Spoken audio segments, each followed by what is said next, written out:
Building a Happy Home by William and Virginia Fagal. Pastor Fagal speaks on Talk It Over First. In the week following publication in a national magazine of the picture of a glamorous model, she received 600 definite proposals of marriage through the mail. Assuming that such proposals were serious, it is staggering indeed to consider the shallow and inadequate thinking of those who would be willing to unite their lives with one whom they had never met, and about whom they knew little or nothing, but who was richly endowed with physical beauty. Surely it ought to go without saying that a couple ought to be at least acquainted before they consider marriage. Samson in the Bible was a strong young man for whom God had great plans. The history of his life might have been the story of a great dynamic leader, delivering Israel from the yoke of foreign enslavement, for this is the work to which God had called him. The talents and capabilities entrusted to him were exceedingly unusual. The stage was divinely set for a life of purposeful accomplishment. In Samson's youth, before entering upon his God-appointed task, he chanced upon a Philistine maiden, and seeing little else but her striking beauty, desired her as his wife. Returning to his home, he requested his father in the custom of the times, "Get her for me." Up until then, he had never even had a conversation with this girl. It took a little talking, to be sure, to persuade the maiden, but in a very short time they were married. As a result, the story of Samson ended quite the opposite from the plans God had for this promising young man. Much of the blame can be laid to his unfortunate marital connection with the enemies of his people.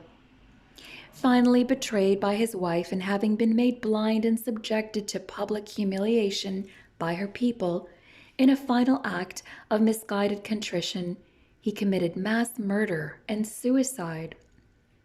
Compare the unhappy and wasted life of Samson with that of Jacob, who was willing to take time to become thoroughly acquainted with Rachel, with whom he was in love. He worked for 7 long years for her father in order to have the daughter's hand in marriage. Even the subsequent subterfuge of this unworthy man who tricked him into another 7 years' work did not make Jacob lose his love for Rachel. Their life together was a model of beautiful and rewarding relationship. An adequately planned marriage, with the parties having made certain that their choice is right, ideally grows happier each succeeding year. The late Mrs. Dwight Morrow, just after celebrating her 20th wedding anniversary, sat next to the great pianist Paderewski at a banquet. She told him in this visit that meeting him then reminded her of the first time she had heard him perform, when she was just a student, sitting high in the gallery at Northampton Academy of Music.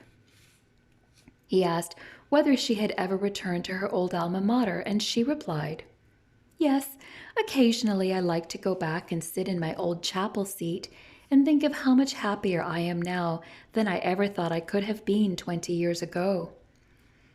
The great pianist thoughtfully asked, "You mean you are happier now than you dreamed of being when you were 18?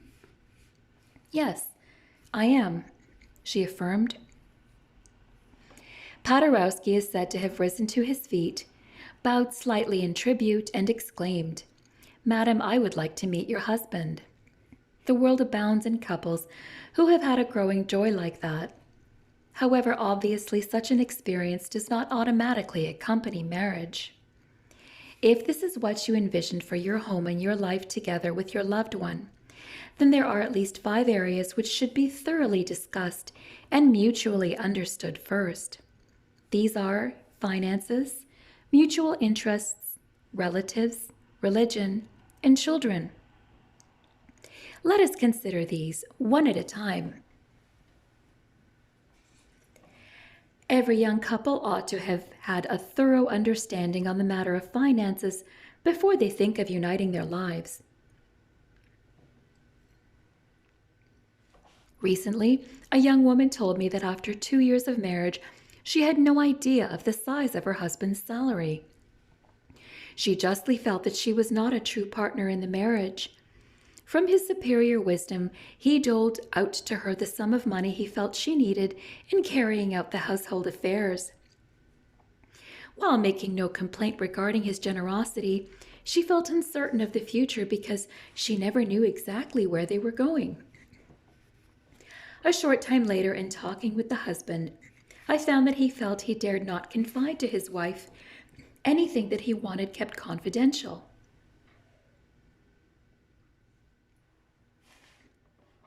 He had tried discussing what he felt were less important matters with her and had discovered that she could not keep a family confidence.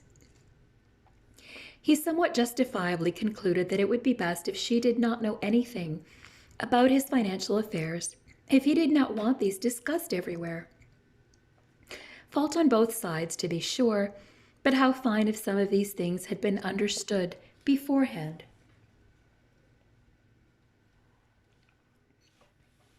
Disagreements regarding financial matters compose one of the major causes of marriage failure today. What attitudes on this important subject should bride and groom ideally bring into their new relationship? First, each party to the marriage ought to agree that whatever has been accumulated by each during prior years now belongs to both. Joint bank accounts are very desirable, and each ought to be able to feel enough confidence in the other to entrust the family bank account to the other. After marriage, there should be no such thing as your money and my money. From now on, it is our money, with both agreeing as far as possible just how it is to be spent. Second, there should be no attempt by either one to impose his or her will upon the other in regard to what shall be purchased or how much is to be spent. Come to your conclusions through joint counsel, where each is free to express his feelings on the subject. Third, a family budget is an excellent way to keep expenditures from getting out of hand. Each should share the joys and the responsibilities of making the income stretch to cover the family expenses and in keeping the family expenses down to meet the size of the income. Only as husband and wife work together on these matters can their marriage hope to be successful. A couple planning to unite their lives should make certain beforehand that they have common interests in work, hobbies, recreation, or social life. Furthermore, they need to be very positive that their ideals and ambitions for life are compatible. They must bear in mind always that physical attraction alone is not enough to stand the test of the years and to weather life's more vicious gales. One marriage counselor recently reported having asked many couples seeking his help to name over all the fields in which they had mutual interests. He stated his personal conclusion that they ought to be able to name at least 6 if they were really going to get along together. But he said that many of them had difficulty in naming even one. 6 common interests is not unreasonable to expect of a couple about to share daily life together. Make sure you share a number of such interests with the one with whom you contemplate uniting your life. One sympathy goes out to an unhappy couple like the one I talked with long ago. The husband complained that he did not want to sit at home every night, for doing so made him feel old before his time. However, his wife did not enjoy leaving her home to go out with him in the evening. Neither did she like to have him go out without her, for she rightfully felt that she was being robbed of the companionship marriage should bring. Our discussion brought out the fact that the interests of this couple were so completely different that it was hard for them to think of anything that they would enjoy doing together. Each lived in his own world, with the unfortunate result that their marriage was almost on the rocks. Not too long ago, I talked with a highly educated young woman who had been a college instructor before her marriage to a man who was little more than a step removed from illiteracy. She admitted that as she looks back upon the situation now, she feels that she was in love with the idea of getting married and had not given much thought to whether she and the man with whom she was uniting her life had any common interests. However, she was sensible enough once married to recognize the need of major adjustment on her part to make her marriage succeed. Her friends coming to her home talked about things her husband did not understand and in which he could not participate. To attempt to save her marriage, she gave up her friends. Many of her satisfying interests had to be sublimated as well, resulting in her being reduced to the narrow world of one who had had few opportunities. When children came along, both husband and wife hoped that they would help bridge the gap, which they knew was widening with each passing year. The war took the husband overseas for a couple of years, and this enforced separation averted an approaching crisis. But upon his return, his fresh realization of the vast difference in their worlds seemed to overwhelm him. He could not shake intense feelings of inferiority, despite her brave attempts to boost his self-respect. It was when he had turned to drink and was abusing his family as the result that I was first consulted. Unfortunately, little could be done other than to encourage both to try to create common interests, which just did not exist. They are desperately trying to make a go of their marriage, but one has to admit that the odds are surely against them. How much better if they had honestly faced the subject of mutual interests before marriage. Another subject that deserves much consideration that is customarily given to is that of relatives. The domineering mother-in-law is the brunt of many jokes. However, there are a few mothers-in-law who, because of their own maladjustment to life and constant insistence on having their own way, have given rise to the legend that all mothers-in-law are impossible. I have known equally maladjusted daughters-in-law just as intent upon having their own way who seem to delight in creating family division.